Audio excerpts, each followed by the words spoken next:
হলের ভিতরে কি হচ্ছে কোনো দায়িত্বশীল লোক আমরা তো এই বিশ্ববিদ্যালয়ের শিক্ষার্থী, আমরা কি জবাব দিতে পারি না যে আসলে ভিতরে কি হচ্ছে? আমাদেরকে ওইখানে 15 মিনিট ধরে গাড়ি করে রাখা হয়েছে। একাধিকবার আমরা দাবি করেছি দায়িত্বশীল আসুন, আমাদের সাথে কথা বলুন, ভিতরে কি হচ্ছে। বারবার কেন এলইডি বন্ধ হয়ে যাচ্ছে,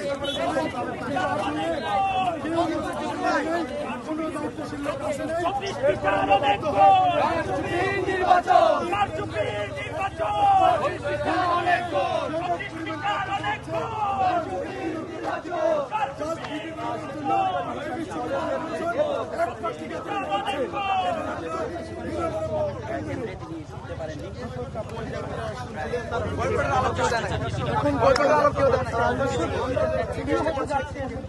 তারা